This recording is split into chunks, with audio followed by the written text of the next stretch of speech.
అస్సలాముఅలైకుం వరహమతుల్లాహి వబర్కాతుహు. వీక్షక మహాశలందరికీ స్వాగతం, సుస్వాగతం. ఇస్లాంలో భర్త యొక్క హక్కులు, హుకూకుల్ జౌజ్ చాలా ముఖ్యమైనటువంటివి. భార్య తన భర్త పట్ల గౌరవం, విధేయత, మంచితనం చూపించాలి అని ఖురాన్ మరియు హదీసు గ్రంథాలలో స్పష్టంగా తెలుపబడింది. సంక్షిప్తంగా చెప్పాలంటే భర్తకు ఉండే హక్కులు కొన్నింటిని ఈరోజు మీ ముందు నేను ప్రస్తావించే ప్రయత్నం చేస్తాను. భర్తకు ఇస్లాం ప్రకారం ఉండేటువంటి హక్కుల్లో మొదటిది విధేయత, ఒబీడియన్స్. భర్త ఆజ్ఞలు అల్లాహకి అవిధేయత కాని వరకు భార్య విధేయురాలిగా చెల్లించాలి. గృహ సంబంధిత విషయాలలో భర్తకు సహాయ సహకారాలు అందించడం భార్య యొక్క కర్తవ్యం.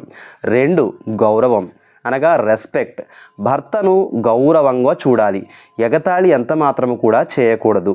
ఇతరుల ముందు భర్తను అవమానపరచరాదు. 3వది ఇజాజత్ అంటే పర్మిషన్. భర్త అనుమతి లేకుండా భార్య తన ఇంటిని వదిలి బయటకు వెళ్ళకూడదు, అత్యవసర పరిస్థితులు ఏర్పడితే తప్ప.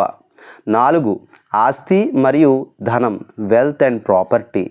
భర్త సంపాదనను ఎంత మాత్రము వృధా చేయరాదు. భర్త అనుమతి లేకుండా ఆస్తి లేదా డబ్బు ఎంత మాత్రము ఖర్చు అనేది చేయకూడదు, అది సొంత ధనమైనప్పటికీ కూడా. 5, శరీర సంబంధమైనటువంటి హక్కు. భర్త శారీరక అవసరాలను సముచితంగా తీర్చడం భార్య యొక్క కర్తవ్యం. హదీస్ గ్రంథంలో తెలియపరచబడినటువంటి విషయం ఏంటంటే, భర్త పిలిచినప్పుడు భార్య నిరాకరిస్తే ఆమెపై మలాయికలు అంటే దైవదూతలు ఉదయం వరకు శపిస్తాయి. బుఖారీ, ముస్లిం గ్రంథాలలో ఈ హదీస్ మీరు చూడవచ్చు. 6, రహస్యాలను కాపాడడం. భార్య గోప్యమైనటువంటి విషయాలను, భర్తకు సంబంధించినటువంటివి ఎవరితో కూడా పంచుకోకూడదు. గృహ సమస్యలు బయటకు చెప్పి అతన్ని అవమానపరచకూడదు కూడా. 7, ఇంటి పనుల్లో సహాయ సహకారాలు అందించాలి. భర్తకు సౌకర్యం కలిగేలా ఇంటిని చూసుకోవాలి, పరిశుభ్రత పెంపొందింపచేయాలి. పిల్లల పెంపకం మరియు కుటుంబ సంరక్షణకు ప్రాధాన్యతనివ్వాలి. 8, కృతజ్ఞత అంటే గ్రాటిట్యూడ్. భర్త చేసిన ఉపకారాలను గుర్తించి కృతజ్ఞతగా మెలగాలి.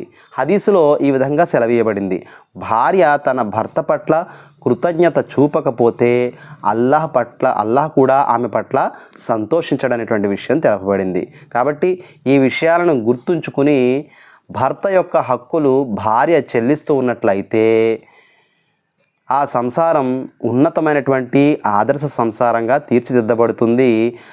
ఆ విధంగా చేస్తున్నటువంటి భార్యను చూసి తదుపరి తమ యొక్క సంతానం కూడా ఆ విధంగా శిక్షణ కూడా తనకు తానుగానే పొందుతుంది. ఈ విషయాలను గుర్తుపెట్టుకునే ప్రయత్నం చేయండి. సంక్షిప్తంగా మీ ముందుంచాను.